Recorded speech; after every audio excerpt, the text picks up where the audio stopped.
Puede suceder, y de hecho sucede, muchas veces lo he comprobado, bueno, a través de la propia práctica docente, que un texto que no tiene muchas páginas, 1, 2, 3, 4, 5, bueno, por 2, 10 páginas, como es de la obra El texto de Roland Barthes, decía, suele suceder que la mayoría o gran parte de los estudiantes, por ejemplo, de la carrera de letras, que se topan con este texto en su primer año, segundo año, tercero a más tardar, pero supongo que primer año, segundo año se encuentran con de la obra el texto, resulte un tanto hermético o un tanto dificultoso y no se llegue al centro del concepto, al centro de lo que está queriendo proponer Barthes y que al mismo tiempo es, diría yo, de carácter fundamental para entender la literatura, entender el lenguaje y poder, además, quizás lo más importante, analizar un texto literario con libertad, permiso y capacidad de producir sentido. De la obra del texto ya el título indica un pasaje entre un concepto de obra y un concepto de texto, que pueden, tanto el texto como la obra, o la obra como el texto, estar situados en el mismo. Vamos a usar otras palabras u otros conceptos para no confundir. Hay un objeto, que es la escritura. Ese objeto que es la escritura, un cuento, una poesía, una novela, un capítulo de carácter literario, ¿no? Ese objeto textual, no quiero decir textual, ese objeto de escritura puede ser obra o puede ser texto de acuerdo con el momento histórico, pero sobre todo de acuerdo con el permiso que ese contexto histórico le da al lector para interpretar. Primero, un análisis o una propuesta que habla de la obra al texto, del pasaje de la obra al texto, puede darse en el siglo XX, en la década del 60, del 70. De hecho, este es un artículo, un capítulo que está escrito en el 71, si mal no recuerdo, es de 1971. Puede darse justamente en este momento, en el siglo XX, muy dificultosamente podría haberse dado antes, sobre todo en el siglo XIX, ¿no? Tengamos en cuenta que una de las discusiones fuertes que tiene Barthes y que se recogen en Crítica y Verdad es con la vieja escuela de la crítica, que sostenía que no hay posibilidad de interpretación. Un hecho literario, una página, un cuento, una novela, vuelvo a repetir, ese hecho literario, ese trabajo de la escritura que inhabilita al lector a interpretarlo, a poder decir de ese hecho de escritura otra cosa que no sea lo que se repite permanentemente de él. Bueno, decía, en el siglo XIX y gran parte del siglo XX, de hecho, la escuela de la antigua crítica con la que va a debatir Barthes es contemporánea a él, estábamos ya en la década del 60, prohíbe, por decirlo de alguna manera y para que se entienda, prohíbe a la escritura decir más de lo que se le permite que diga. Entonces se ejerce un mecanismo de control, no tanto sobre lo que se escribe, es más difícil, sino sobre la posibilidad de interpretar libremente, indagar en el potencial que tiene la escritura para no solamente hacerla decir lo que está diciendo o insistiendo, sino para darle libertad al sujeto que lee a jugar a las interpretaciones.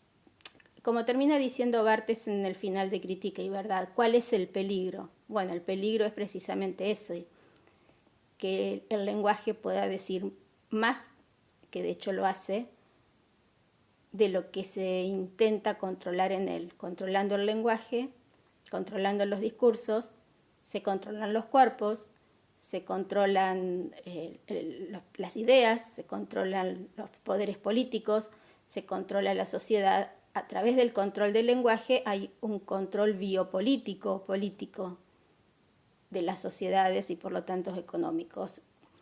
Entonces, ejercer un control sobre las posibilidades que están latentes y que le pertenecen a la propia escritura, al propio lenguaje, es un ejercicio de poder violento, ¿no? Entonces, ¿qué es lo que dice Barthes en De la obra al texto? Bueno, señores, ha llegado el momento del texto, esta palabra que está de moda, pero está de moda por algo. De hecho, bueno, tiene que ver el Mayo francés mucho con esto, ¿no? Es decir, las revoluciones políticas traen aparejados no solamente cambios en el orden político, sino en el orden político del lenguaje, del arte, de la literatura en este caso. Entonces, comienza este capítulo diciendo Barthes: desde hace algunos años es un hecho que se ha operado o se está operando un cierto cambio en la idea que nos hacemos del lenguaje y en consecuencia en la idea de la obra literaria, que debe a ese lenguaje su existencia como fenómeno por lo menos. Yo quiero ir no a explicar párrafo por párrafo, ni repitiendo lo que dice Barthes, porque para eso está el capítulo y el libro de Barthes. Lo que intento hacer en este video es aclarar hacia dónde va, qué es lo que quiere decir, o lo que dice, mejor dicho, este capítulo, de modo tal que puedan regresar a él y poder comprender quizás algún concepto, alguna idea en la que se han quedado detenidos o no les permitió avanzar. ¿Qué pasa con la interpretación? La interpretación, aunque nos parezca quizás un concepto fuera de tiempo hoy en día, 2023, la interpretación también ha tenido momentos de habilitación o momentos de inhabilitación. Decir que determinado texto X o determinada obra X decía o sostenía algo que escapaba a lo que la academia, el canon, las instituciones pretendían y hacían creer que es solamente eso lo que estaba diciendo o sosteniendo, llega un momento en la historia del lenguaje, de las culturas, de la literatura, de la sociedad, de la teoría, de la crítica, en que se rompe. Por lo tanto, un texto es, dicho con otras palabras que no son las que lo dice Barthes, romper la quietud discursiva del lenguaje que habita en algo escrito y volverlo productivo. Productivo en el sentido amplio del término, que es una producción de significación en relación no solamente con lo que hay latente en el lenguaje, sino lo que aporta de su propia experiencia con el lenguaje, con la vida, con la multiplicidad simbólica del signo lingüístico, quien lee, es decir, el lector. El texto nace de un encuentro entre eso que está escrito, que es lenguaje, y las experiencias con el lenguaje, pero también con la propia vida, es decir, las experiencias vívidas y vividas de ese lector, que el encuentro de esto provoca algo que es nuevo. Y eso nuevo, ese encuentro, vuelve a aquello que estaba escrito, le da una dimensión textual. Dicho de otro modo, la obra, va a decir Barthes, se sostiene en la mano. Yo agarro este mismo libro, la sostengo en la mano en un sentido metafórico. Voy a decir que este libro, sea cual sea, hagamos de cuenta que no es de la obra al texto, quiere decir, tiene un significado, es decir, hay un signo claramente susuriano en donde la correspondencia entre significante y significado se cierra y es unánime. Este libro quiere decir tal cosa. Romeo y Julieta quiere decir tal cosa. La Celestina quiere decir tal cosa. El celoso extremeño quiere decir tal cosa. Don Quijote quiere decir tal cosa, como venían los manuales de literatura hasta hace 50 años atrás. Mensaje, la idea de que una obra tiene un mensaje, y acá sí está bien utilizada la palabra o el concepto o el término obra. La obra se cierra sobre un significado. La obra se sostiene en la mano. La obra ocupa un lugar en el estante. El texto no se sostiene en la mano, se sostiene en el lenguaje. Nuevamente es una metáfora, simplemente que la mano pareciera que fuera un sustantivo concreto, de hecho lo es, mientras que el lenguaje es un sustantivo abstracto. El lenguaje tiene cierto grado de abstracción, no se sostiene en la lengua, se sostiene en el lenguaje. Entonces, dice Barthes, nos estamos encontrando, nos estamos acercando hacia una nueva conceptualización del lenguaje. El lenguaje ya no va a hablar de esa correspondencia unívoca entre significado y significante, lo que nos permite a nosotros decir que una obra tiene un significado, no dos ni tres, uno, y además que es el avalado o el propuesto por las instituciones que ejercen el control, sino que el texto va a ser plural, en contraposición a esa unidad simbólica que tiene que ver con lo que se caracteriza o se va a caracterizar a la obra. Entonces, lo que hace Barthes en este capítulo es, la obra se caracteriza por esto, el texto por lo otro. Y en cierta manera, justamente en la contraposición o en las diferencias graves o largas o distantes que ofrecen obra y texto, van a empezar como a armarse pares antagónicos. La obra se sostiene en la mano, el texto se sostiene en el lenguaje. La obra se cierra sobre un signo, sobre el signo, sobre esa interpretación única que ya no sería interpretación, sino que sería ley de verdad, si se quiere, única, unívoca, y el texto es plural. Ahora, hay libros, novelas, poemas, cuentos que son obra y hay libros, poemas, novelas, cuentos que son texto. Bueno, en primer lugar, podemos decir en primer y segundo lugar, no importa el orden, pero podríamos decir en primer lugar que no, que todo libro literario puede ser obra y puede ser texto. Ahora, ¿cómo? Una cosa es al mismo tiempo A y menos A, o A y B, o matemáticamente podemos representarlo de varias maneras.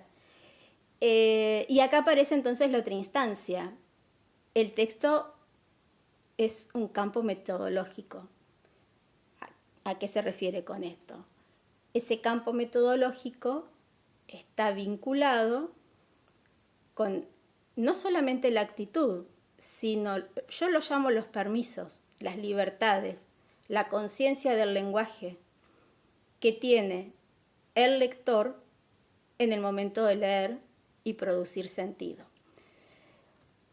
Y cuando estamos en una carrera como letras o dando clases en un secundario, es decir, trabajando con literatura, aunque pareciera que en el 2023 siempre nos vamos a acercar al libro como texto, muchas veces nos vamos a encontrar que cuanto la educación es más rígida o más controlada, intentan evitarse no solamente las interpretaciones libres, es decir, el acercamiento a ese libro como texto, sino que también se buscan muchas veces o se proponen historias, yo para no decir obra y texto, ¿no? Porque generalmente decimos textos cuando nos hemos acostumbrado a que todo es texto. Y vuelvo a lo del campo metodológico. Entonces, si todo es texto, ¿por qué hay obra? Bueno, porque va a depender no de eso que está escrito, sino de la manera en que eso que está escrito puede decodificarse. Cuando hay libertad, hay texto. Cuando no hay permiso, hay obra. Por eso es un campo metodológico. Es campo metodológico en tanto y en cuanto puedo recurrir otra vez a la expresión permiso, conocimiento del lenguaje, que no es, uno puede decir que el lenguaje es plural, que hay una supremacía del significante, que el significante no cierra sobre un significado, que justamente en los huecos, en las lagunas, en lo no dicho, en los sinónimos, y ahí aparece toda la dimensión de los estudios del psicoanálisis, hay latentes o conviviendo o jugando a través de desplazamientos metonímicos o sustituciones metafóricas, cosas, signos que no están dichos pero igual están presentes. Entonces, por otra parte, también el texto surge del encuentro o de la confluencia interdisciplinaria de varias disciplinas que van a crear un objeto nuevo. El objeto que ya estaba creado era la obra. La obra, vuelvo a insistir, también es un campo metodológico no permisivo, un campo metodológico de control de la lectura, un campo metodológico de restricción de la lectura o de la producción de otros conocimientos, o mejor dicho, de otros aportes que pueden traerse al texto de otras áreas y, bueno, generar lecturas que tienen que ver con las intertextualidades, con las conectividades. En la obra, en tanto y en cuanto remite o se la esfuerza para hacerla remitir a que cierre sobre un significado y que cierre unívocamente sobre un signo, impide la pluralidad. Entonces, por eso yo me refiero tanto al tema de los permisos, porque trato de llevarlo a la práctica docente, a las prácticas políticas y a los diferentes momentos históricos. Surge el texto, dice Barthes, en la confluencia de diferentes disciplinas, que se las menciono, dice la lingüística, la antropología, el marxismo y el psicoanálisis, etcétera. La novedad que incide sobre la noción de obra no proviene forzosamente de la renovación interior de cada una de estas disciplinas, sino más bien de su encuentro en un objeto que tradicionalmente no tiene que ver con ninguna de ellas. Es decir, este texto no pertenece solamente a la lingüística, no nace de la lingüística, no nace de la antropología, no nace del marxismo, no nace del psicoanálisis, sino que nace del encuentro interdisciplinario de todas estas disciplinas y se crea este nuevo objeto, vuelvo a repetir, el producto de la interdisciplinariedad, que es el texto, y que acá sí voy a leer algo de Barthes, dice, es un objeto nuevo y también es la concepción nueva del lenguaje. Que claro, vuelve inclasificable,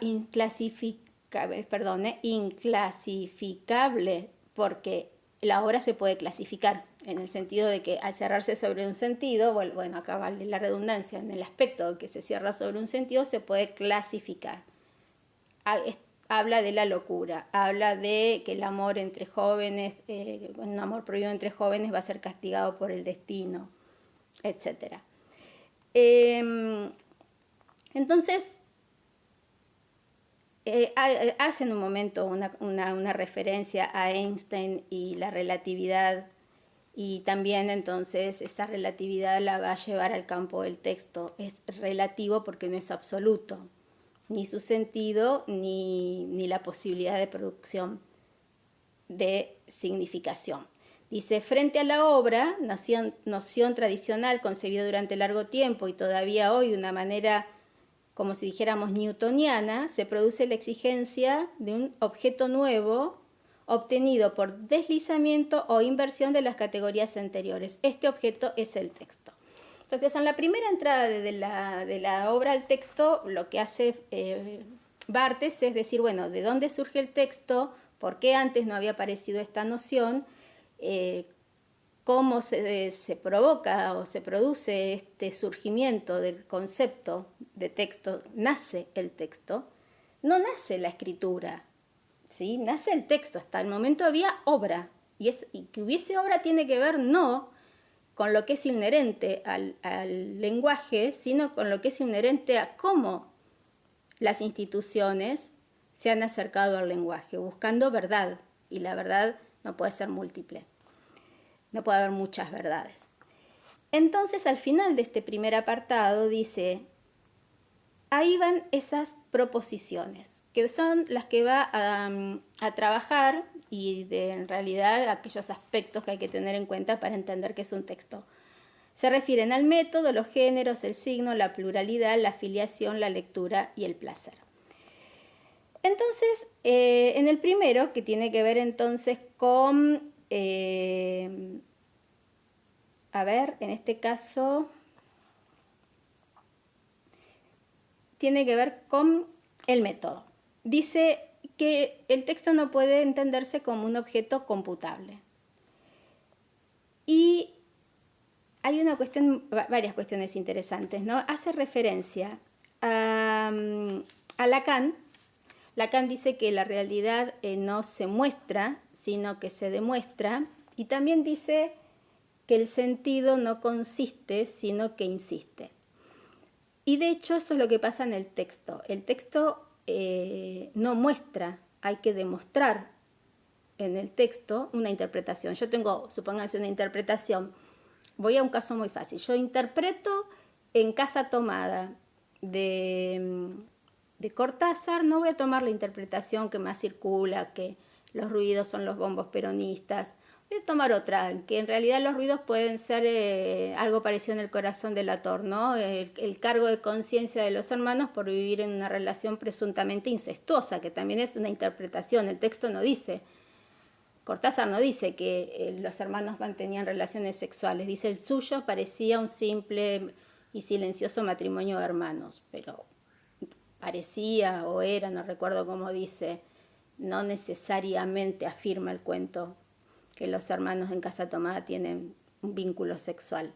Eso parte de la interpretación. Ahora, esa interpretación viene de la nada, no, viene de, bueno, esa como muchas otras frases o palabras o indicios que va diciendo Cortázar o el narrador, que es en primera persona, para referir a su relación con Irene. Ahora, ¿qué es lo que les quiero decir?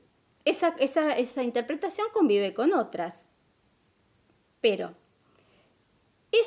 esa interpretación que convive con otras, yo como lectora, cualquiera como lector elige una, escoge una, tiene que mostrarla, tiene que, mejor dicho, demostrarla. La realidad se muestra,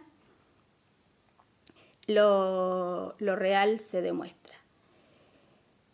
Se debe demostrar, dice, se demuestra del mismo modo, la obra se ve, el texto se demuestra. La obra se ve, está en una estantería, el texto se demuestra. Tengo que demostrar mi interpretación a partir de que del propio texto, de los juegos de sentido, de los espacios vacíos, bueno, de todo aquello que o sabemos o iremos sabiendo o aprendiendo acerca de cómo uno se acerca a un texto literario para producir sentido, provocar una interpretación. Y después dice, la obra se sostiene en la mano, el texto se sostiene en el lenguaje, y él dice esto, el texto no se experimenta más que en un trabajo, en una producción, ¿sí? Es decir, no hay un lector pasivo. El lector pasivo es el de la obra, que la lee y se supone, se lo prepara o justamente no se le habilita a que diga de la obra algo diferente a lo que se viene diciendo de la obra. Entonces, en cierta manera, por más que el lector tenga que leer activamente, hay una pasividad respecto de el modo en que puede interferir o intervenir desde su propia subjetividad y producir sentido. Entonces, en la obra hay pasividad, en el texto hay producción, y esa producción se llama trabajo. Es como el trabajo del psicoanálisis. El paciente en el psicoanálisis tiene que hacer un trabajo. El lector de un texto, el lector que va a producir un texto también, ¿no? Porque el texto, en tanto campo metodológico, compromete o implica a lo escrito y también al lector. Entonces hay un trabajo por parte del lector y ese lector hace al texto y ese texto se convierte en texto, que era una condición latente, lo saca de la pasividad.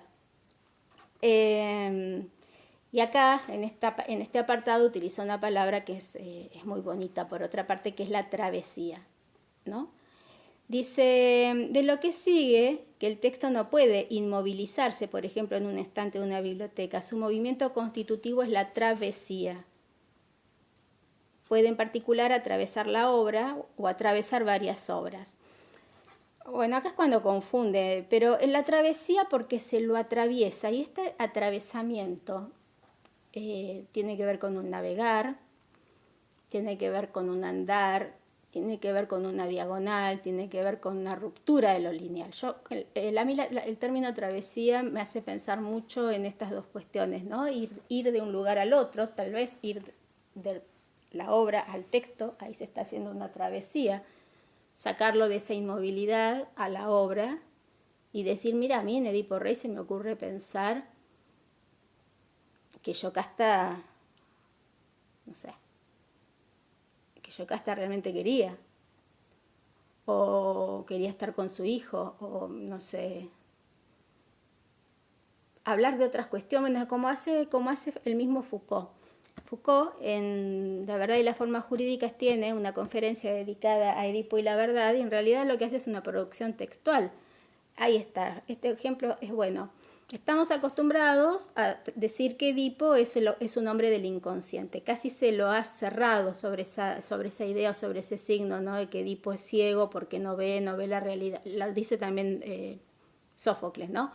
No ve el horror en el que vive, casado con su madre, habiendo matado a su madre, a su padre y habiendo tenido hijos de la misma mujer que lo fecundó, etc. Entonces siempre vuelve a cerrarse sobre la idea del incesto, sobre el hecho del incesto. Pero hay algo que dice Foucault, que justamente ahí lo que está haciendo es textualizando a Edipo Rey, es, oida también quiere decir no solamente pies hinchados, sino el que vio y el que sabe demasiado. Edipo es un hombre del consciente, no del inconsciente, es aquel que quiere ejercer el poder en todo. Es el típico tirano del siglo V a.C. Entonces aparece un nuevo Edipo, una nueva posibilidad de leer a Edipo.